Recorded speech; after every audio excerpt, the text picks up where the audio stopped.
జై శ్రీరామ్ అండి అందరికీ. హిందువులకి కోపం వస్తే తొక్క తీసి ఎలా కారం పెట్టాలో బాగా తెలుసు. ఎందుకు ఇలా అంటున్నానంటే, పాపం బెంగాల్ ఇన్ని రోజులు ఏకఛత్రాధిపత్యం అన్నట్టు చుంచుమొహం ఒకటి వేసుకొని ఓవర్ యాక్షన్ చేస్తూ చాలా బాగా చేశారనమాట. పరిపాలన ఎంత బాగా చేశారంటే చాలా బాగా చేశారు. పాపం దానికి ప్రతిఫలంగా ఇప్పుడు తెలిసిందనమాట. ఏంటి అంటే, జనాలందరూ గుడ్డు కారం వేసి టేస్ట్ ఎలా ఉంటుందో చూపించారనమాట. అంటే మనం జనరల్గా తింటాం కదా, అన్నంలో కాస్త గుడ్డు కారం వేసుకొని నెయ్యి వేసుకొని స్పైసీగా తింటాం కదా. పాపం ఆ ఫీలింగ్ తెలియదు అనమాట. ఇప్పుడు తెలిసి వచ్చింది ఆ ఫీలింగ్ ఎలా ఉంది ఏంటి అనేసి. అసలు కొంచెమన్నా సెన్స్ ఉండాలి. ఆమె ఒక డాక్టర్ ప్రొఫెషన్లో ఉండి ఆ అమ్మాయికి అంతలా అన్యాయం జరిగితే, ఆర్జీ గారు దాని గురించి అందరికీ తెలుసు కదా, ఆ టాపిక్ గురించి మ్యాక్సిమం అందరికీ తెలుసు. ఆ పిల్లకి అంత అన్యాయం జరిగితే కనీసం నోరు విప్పకుండా మాట్లాడకుండా వాళ్ళకి సంబంధించిన వాళ్ళని ప్రొటెక్ట్ చేసుకుంటూ ఎంతలా వాళ్ళని సేవ్ చేసుకుంటూ వచ్చిందంటే, పాపం ఎక్కడికి పోదండి. పాపం మూట కట్టుకొని మరీ తీసుకొని పోతారనమాట మనుషులు అనేవాళ్ళు. ఎన్నెన్నో జన్మలకి ఆ పాపాన్ని మూట కట్టుకొని తీసుకొని పోతారనమాట. ఒక్క జన్మలో అనుభవిస్తే సరిపోదు, జన్మలకి ఆ పాపం అనుభవించాలన్నమాట. పైగా హిందువులను ఏమని బెదిరించారంటే, మీకు వేరే దగ్గర నుంచి వచ్చిన వాళ్ళు మేము కనుక అడ్డు లేకపోతే నిమిషం పట్టదు మీ అందరినీ ఇబ్బంది పెట్టడానికి, మిమ్మల్ని అందరినీ ఇంకా అసలు ఇక్కడ నుంచి తరిమేయడానికి ఒక్క నిమిషం పట్టదు. మేము ఉన్నంత కాలమే హిందువులు ఇక్కడ బతకగలుగుతారు, లేకపోతే ఇంకా మీది కుక్క సావే అన్నట్టు పబ్లిక్ మీటింగ్లో అంత రెచ్చిపోయి మాట్లాడింది. తెలుసు కదా, ఇప్పుడు మొహానికి ఏమంటారు తిరిగి కొట్టినట్టు బాగా ఇచ్చారా, హిందువులు బాగా గడ్డి పెట్టారా. సమ్మగా ఉంది కదా, ఇప్పుడు ఆ గడ్డి తింటే హాయిగా చల్లబడుతుంది ప్రాణం. కొంచెమన్నా బుద్ధి జ్ఞానం అనేది లేకుండా నోటికి దేవుడిచ్చిన నోరు అడ్డమైన వాటికి ఉపయోగించేశారు.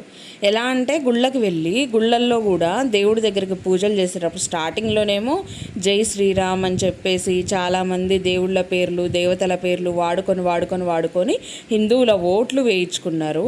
ఇప్పుడు వచ్చేసి గుళ్ళల్లో పూజలు చేయమంటే ఎలా ఇసిరేసిందో తెలుసా. శివాలయంలో శివుని దగ్గర మాల వేయమని చేతికిస్తే అంటరాని వాళ్ళు, అంటి ముట్టని వాళ్ళని చూస్తే దూరంగా జరిగిపోయి ఇసిరేస్తాను చూసారా.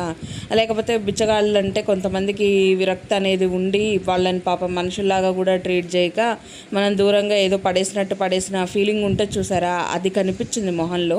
దేవుడి మీదకి మాల ఎలా ఇసిరేసిందంటే, దేవుడి మీద పడకుండా పక్కన ఏదో దూరంగా పడిపోయేటట్టు ఇసిరేసింది.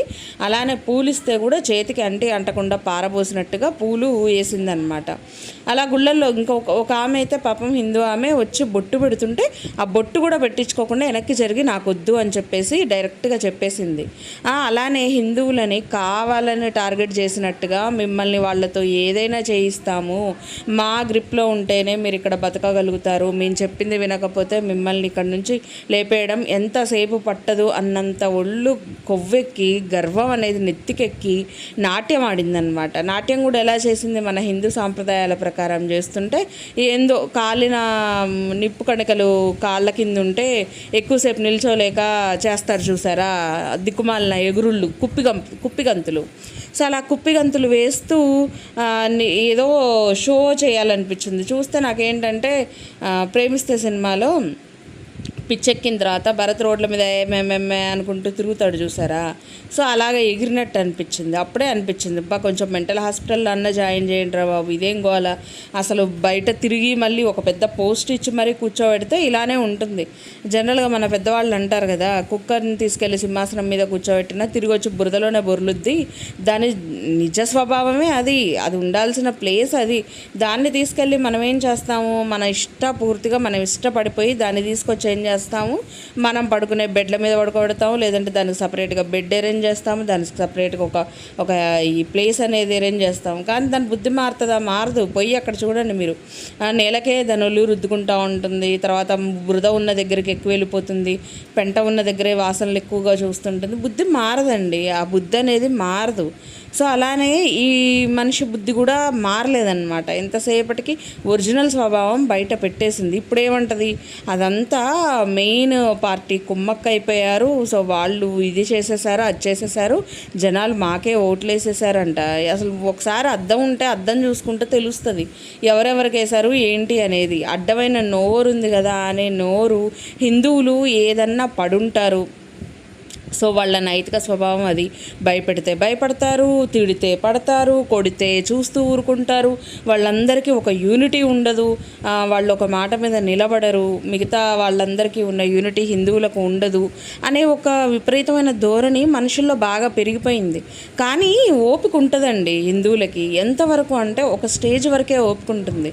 ఆ స్టేజ్ దాటిందనుకోండి ఓపిక పోయి, ఓపిక నశించి వాళ్ళంతా ఐక్యమైపోతే ఇంక అసలు ఎవ్వరూ ఏం చేయలేరండి. నిజంగా నేను చెప్తున్నా కదా, హిందువులందరూ ఐక్యమైపోతే ఎవ్వరూ ఏం చేయలేరు వాళ్ళని. అది ఈరోజు చేసి చూపించారు. నిజంగా అక్కడున్న హిందూస్ అందరికీ నేను ఈరోజు హ్యాట్స్ ఆఫ్ చెప్తున్నా. ఇన్ని సంవత్సరాల నుంచి ఏకఛత్రాధిపత్యంలాగా కూర్చొని తిన్నది ఒంటికెక్కి దాన్ని అరిగించుకునే దారి లేక, అది ఎలా అరుగుద్దో తెలియక అడ్డమైన వాగుడు నోరుచ్చిన భగవంతుడు నోరిచ్చాడనేది కూడా మర్చిపోయి అడ్డమైన వాగుడు వాగిన వాళ్ళకి నిజంగా అండి గొడ్డు కారం కలిపి నెయ్యి లేకుండా తినిపించినట్టుందండి. ఎందుకంటే నెయ్యి ఇస్తే కారం చచ్చిపోద్ది కదా, అందుకని గుడ్డు కారం కలిపించి తినిపిస్తే ఎలా ఉంటుందో అలానే ఉంటుంది. పైగా మళ్ళీ స్టేట్మెంట్లు ఏంటి, నాకు హెల్త్ బాగాలేదు, నాకు డాక్టర్లు ఆ ట్రీట్మెంట్ చేయలేదు, ఈ ట్రీట్మెంట్ చేయలేదు, సో నాకు ఇక్కడ నరాలు తెగిపోయాయి, ఇలా నరాలు డియాక్టివేట్ అయిపోయాయి, వాళ్ళు పట్టించుకోలేదు, ఏదో ఫోన్ వస్తేనే వెళ్ళిపోయారు. ఏంటి నాన్ సెన్స్ అంతా. నేను ఇందాక చెప్పాను కదా, ప్రేమిస్తే సినిమాలో కనుక భరత్ బెబ్బెబ్బా అనుకుంటూ రోడ్ల మీద పడి తిరుగుతాడు, కొంచెం పిచ్చెక్కిపోయి ఒక ఫ్రస్ట్రేషన్తో అని చెప్పేసి చెప్పాను కదా. సేమ్ అదే కనిపిస్తుంది. చూపించండి రా బాబు, ఎవరినైనా డాక్టర్కి చూపించేసి ఒక మంచి ట్రీట్మెంట్ ఇప్పించండి ఆ మనిషికి. ఇంత వయసు వచ్చిన తర్వాత మినిమం ఇప్పుడు జనాలందరూ ఎన్నుకున్న వాళ్ళు కుర్చీలో కూర్చోవాలి అంటే ఆల్రెడీ అంతకుముందు ఉన్న వాళ్ళు గవర్నర్ దగ్గరికి వెళ్ళి వాళ్ళ రాజీనామా అది వాళ్ళ పోస్ట్కి వాళ్ళు బయటకు వచ్చేస్తున్నట్టు ఒక లెటర్ అనేది ఇవ్వాలి. సో అది ఇవ్వదంట. ఈరోజు స్టేట్మెంట్ ఏంటంటే అది ఇవ్వను, నాది అది నేను ఎందుకు ఇస్తాను, నేను ఒప్పుకోను, ఇది వాళ్ళు చేసిన కుట్ర అని చెప్పేసి. ఎందుకు చేస్తారు కుట్ర? అలాంటప్పుడు నువ్వు గెలిచినప్పుడు కూడా మరి కుట్ర జరిగిందా? ఇప్పుడు పరాయోళ్ళు గెలిస్తేనేమో నీకు కుట్ర నువ్వు వాదిస్తున్నావు, మరి నువ్వు గెలిచిన గెలుపు మరి అది కూడా కుట్రేనా, మీరు చేసిన కుట్రేనా? ఎప్పుడైనా సరే మన దగ్గర మనం ఎలా ఉన్నామో అలానే ఉన్న వాళ్ళకి ఓటేయండి. అంతేకాని ఎక్కడెక్కడి నుంచో జనాలను దించి ఇక్కడున్నోళ్ళందరికీ నరకాలు చూపిస్తూ ఇక్కడున్నోళ్ళందరినీ బతకనీయకుండా ఇష్టం వచ్చినట్టు నేను చెప్పిందే పాలన, నేను చేసిందే నీతి, నేను చెప్పిందే వినాలి అనే కొవ్వు బలిసి ఉన్నోళ్ళకి బుద్ధి చెప్పండి. స్టార్టింగ్లోనే బుద్ధి చెప్పండి. ఇన్ని సంవత్సరాలు కూడా వాళ్ళని తీసుకెళ్ళి గద్దె మీద కూర్చోబెట్టకండి, దించండి. కిందికి దించితే తల కిందికి దిగితే అప్పుడు కరెక్ట్గా వాళ్ళకి నేలేదో ఆకాశం ఏదో తెలుస్తుంది.